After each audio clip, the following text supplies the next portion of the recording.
Hey, welcome back to the JKMoto Entertainment channel. Welcome back once again to Stable B, our favorite place. Today we're going to talk about an interesting topic. I think it's pretty important, and it's going to be a little bit different than what you might be used to. So we're specifically going to talk about 5 ways that you can get faster out on the racetrack. That's 5 ways, top 5 ways, my personal top 5 ways that I think that you can get faster lap times out on the racetrack, be it a track day or whatever else. I say it's a little bit different because I'm not going to give you your standard how to brake better and how to set up your suspension and your perfect tire PSI. We're going to give you a couple ideas that will help you maybe kind of take the next jump, whether or not you've been, maybe it's your first track day you're going to, or you're on your third for your first year, or you're on your 3rd year and you're kind of hitting some sort of plateau or whatever it is. If you're doing these 5 things or add a couple of these 5 things in, you will 100% get some faster lap times if you're not already doing them. So stick around for the video, roll an intro real quick, and we'll get into topic number 1.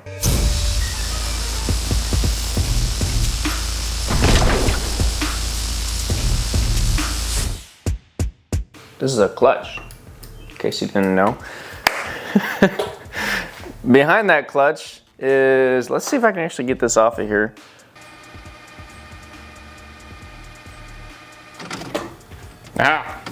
This thing, not a clutch. This is a Solo 2, AIM Solo 2 lap timer. And it's a little dusty because it's been sitting in the garage and the garage is dusty. But I would say that this is going to be my first tip. Tip number 1, get faster lap times on the racetrack, is to know what your lap times are. It's pretty hard to get better if you don't know what you're even doing. It should make some sense. Hopefully that's just kind of like self-explanatory, but it doesn't have to be a lap timer per se. I only say this because probably my first year to year and a half of doing track days, I know it was at least the first year, I didn't time my laps at all. And well, that's not true. I didn't have a lap timer. Lap timer makes it a lot easier, but like every once in a while, I'd have a friend with me or whatever that would go out there and they would time the laps for me and come back. And it's, man, a little accurate. It's not bad. It gives you good representation, but if you're not doing it every session, you're not doing it for every lap, it's not, oh, maybe I missed one, so you have this random. You don't see how well you're actually improving and where your improvements actually are, and you can't kind of use that. It's like your first set of data to look back and be like, okay, I was doing consistent laps for 4 laps, but in the middle I had a slower one by 2 seconds. What happened? And you look at professional racers, they're out there chasing tenths or hundredths or thousandths of a second to get faster, to be better, and they can keep their lap times throughout an entire race within a half a second, or just slowly kind of clocks down, and they have all that figured out. A lot of us at this level are not going to have all that figured out, but it can go a long way to have a form of lap timing so you understand how fast you're going if you want to get faster out there. And it's that first set of kind of data, like I mentioned, gives you an insight into your riding a little bit, and it gives you the ability to know that you're actually getting faster or not. So get yourself a lap timer and start timing your laps. Okay, now this next tip, I meant to throw this caveat out in the beginning, but I need to put a caveat out there that I'm not a certified riding coach or racing coach. I'm not a certified fast boy, if you will. I'm not wickedly fast. I don't have the best lap times everywhere. I've definitely seen improvements over the years that I've been going and doing track days, and I've seen some pretty big improvements at certain points. And those are kind of why I'm bringing up these points, is that thing that I did helped me improve a lot, and that's where I'm getting these 5 tips from that helped me kind of make a jump to the next step. So the advice I'm giving today is it's not like huge mind-breaking or mind-blowing, earth-shattering advice. It's not this new thing that's going to make it so you get out there and you're like, oh my goodness, I'm a minute faster now. Well, maybe actually, but anyway, it's not going to shave that final 10th off your lap time. It's not going to show you. I'm not here to talk about braking. I'm not here to talk about corner entry and corner exit and the perfect line through the corner and when you should get onto the gas again and what maintenance throttle is and how you minimize your time on the maintenance throttle, because that's just time that you're not on the gas or on heavy brake. Anyway, we're not going to get into all of that today. I meant to mention that in the beginning, so I apologize, but if you're still here, great, appreciate it. My tip number 2, though, is a little bit related to riding, and it's something that I preach very heavily. I have a whole video out on it. I'll have that linked up here, but it is vision. And I put that just very blatantly, just no details for a reason. It is simply vision. What you see and where you're looking is where your head is going to go, and that is where the motorcycle is going to go. And the more you see, the more comfortable you are with going fast. I.e., the further down you look down the racetrack, the further down you look, the more distance your brain thinks it has, the more speed your brain thinks it can carry. Same thing in a corner. Turns out if you're staring at the dead center of the corner, also known as the apex, you're going to go into the apex.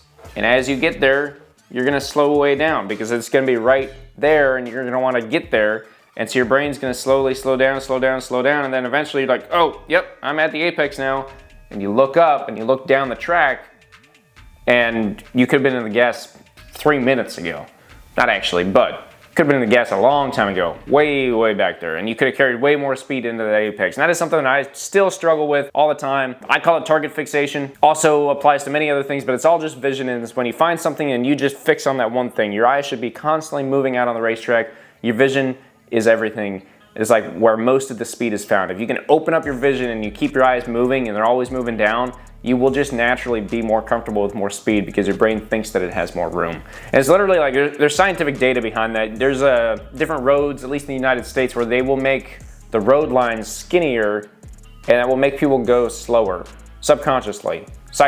Psychologically, people will go slower because there's less room on the road for them and they feel like they need to slow down. The road width is actually exactly the same. They just bring the lines in a foot or two on either side and all of a sudden, I gotta stay in between these lines, I gotta slow down. And people go from doing 10 over to 5 under in a weekend and no one's worried about it. So it's out there, it exists.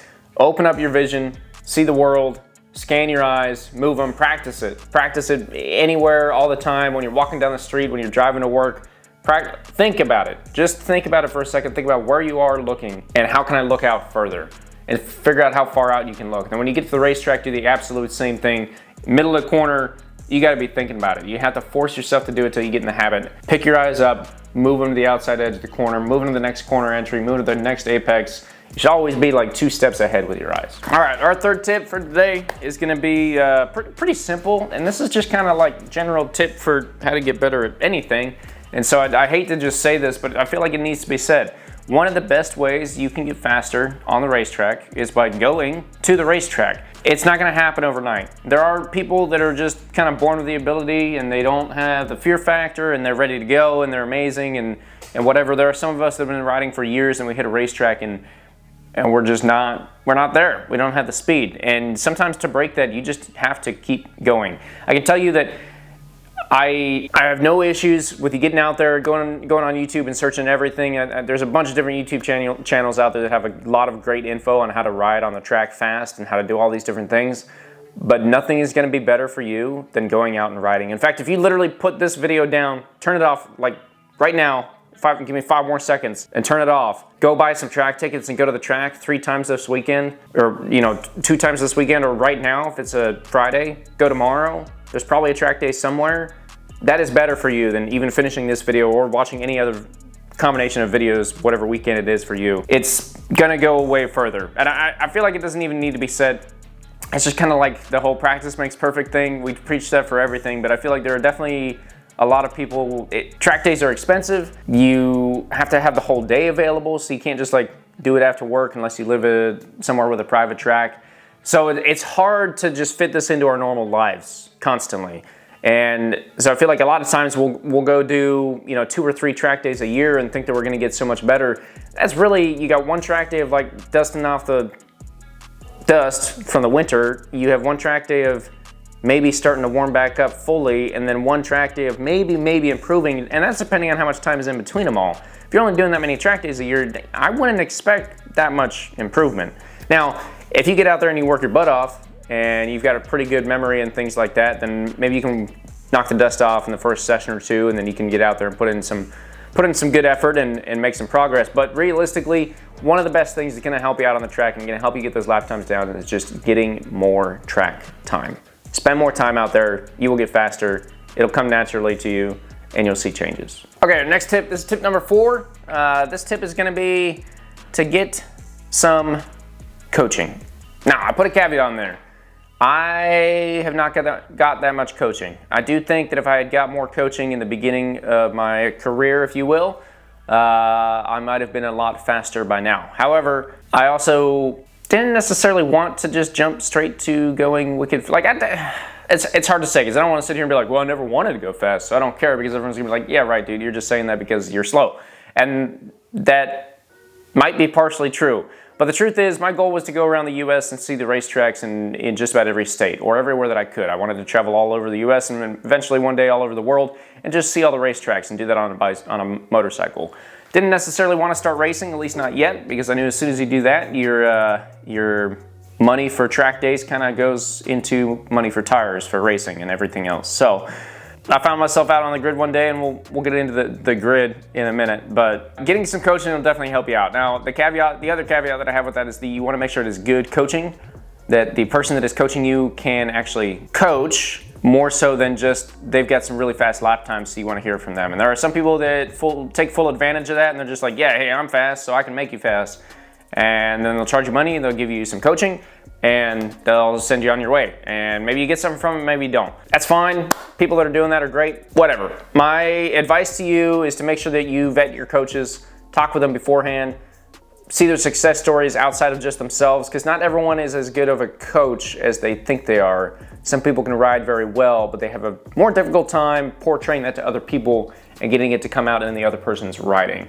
So you want to find yourself a coach that is a coach, has been coaching for a long time, has a lot of success stories coaching people, and riding themselves is great too, but mostly coaching people, because you know that they're going to be able to teach you because they've taught all these different people, and they have a good kind of wide range of how they teach people and how they get their message across. So with that, also, when you show up for coaching, a lot of men especially have issues with listening to the coach and doing what the coach says. But if you show up and you pay $200 for someone to tell you to get faster, then you don't do anything they say and you don't get faster, well, congrats, you wasted the $200 and it's all on you. So listen to the coach, do what they say. Sometimes you might be slowing down a little bit in the beginning, but you'll speed back up in the end. So just keep that in mind.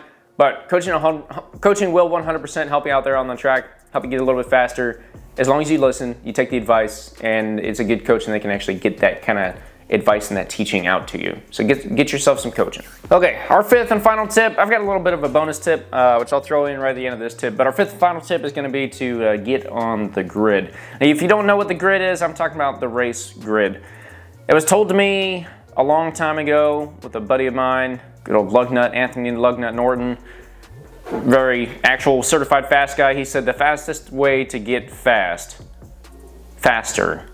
is to get on the grid. How many times could I say? The fastest way to get faster, fasting, fastest, faster. Anyway, is to get on the grid. What I mean by that is to get on the racing grid. Start club racing. If you're sitting there, you're an intermediate track day rider, and you're like, I just don't have the pace, I don't have the pace, I don't have the pace. Nothing is gonna get you there quicker than going out and finding that you truly don't have the pace and chasing people down trying to get the pace. When you wave, now, we'll save the flag. When those lights come on and you're sitting there and the lights go out and you were just full pinned into the first corner, but maybe you're not quite because you're like, oh, this is crazy. Is it actually racing? People just start passing you left and right and all over the place, and you realize your brain flips a switch and you realize that you're racing. This is it. This is for the glory, the money, whatever it might be. It's a club race. It's kind of just the glory mostly, and maybe a $2 trophy. But that's what it's about. It's about the adrenaline. It's about the fun. It's about chasing your friends. It's about chatting with them afterward about it. It's awesome. And nothing will make you faster than finding yourself in a race situation where you have to chase some people down. So if you haven't done it yet, think about it. Go get your race license, start racing, and figure out what it's like to drop. The saying goes that most people drop 5 seconds in their first race weekend, just because having a checkered flag at the end, having lights at the beginning makes a difference, and having something to chase and knowing that you actually can. He's like, on a track day, you're just kind of out there. You're like, I got passed. Okay, let me chase this guy for a little bit, but now we're coming up on some traffic. He made it through the traffic faster. Now I'm kind of slowly making it through the traffic because I gotta be polite to these people. And I'm like, oh, well, there's a checkered flag, get a head in. We'll find him next session. And you don't find him until 2 sessions later, whatever. And that's just kind of how it is. But out in an actual motorcycle race, you've got it. That's it. That's the job. You're supposed to go past everyone and win. Spend the least amount of time there as possible. So anyway, get on the grid. That'll help you get faster. Then the sixth tip, or the bonus tip of the weekend, bonus tip of this video is going to be to try out different tracks. If you only ever found yourself at the same track, going to somewhere that has a different layout will definitely help you drop your lap times at both of them. It helps you see things a little differently. Every corner's laid out just a little bit differently, and it helps you kind of see. There's some tracks that have a better entry to, we'll call it big sweeping corner. Maybe they have a better entry, so you come in at 120 miles an hour on track B, when at track A, where you're normally at, you're coming in at 90. And so track B shows you that corner might actually be able to carry more speed. So you go back to track A and you realize, oh, I don't have to brake as much here because at track B, I'm coming in at 120, I brake down to 90 and then I send it around the corner. Here I come in at 90, I don't even really need to brake because the corner is the same, it's just the entry speed is a little different because of where we're coming from. And so it opens up your mind to different possibilities and you see things in a different way. And when you get back to your home track, you can kind of apply things and you can see big changes in your lap times. I saw that, the first year I started traveling, I went to Oregon, I went to Utah, I went down to California. And I definitely saw that, like a huge changes when I finally went back up to Washington. I saw multiple seconds come off my lap time, and there were specific spots on the racetrack that I caught myself. I'm like, oh, I've done this before at this other track. I can do it this way and be faster at it. Or if I take this entry to this corner, that's how it was at this other track. And anyway, things like that. Hopefully that makes sense. Hope you guys enjoyed the video. Once again, those are my 5 tips. If you still want to go out and do your research on braking and tires and pressures and all that other great stuff, please do it. All that stuff is great. It's good stuff to learn. But I do think that tip number 2 or 3, I don't remember which one it was, but getting more time on the track is the best thing you can absolutely do. So I'd say if there's like one big tip to take out all of it, just get more time on the racetrack. It's the best thing you can do. It'll help you out the very most. But anyway, thank you guys for watching the video. We'll see you guys in the next video.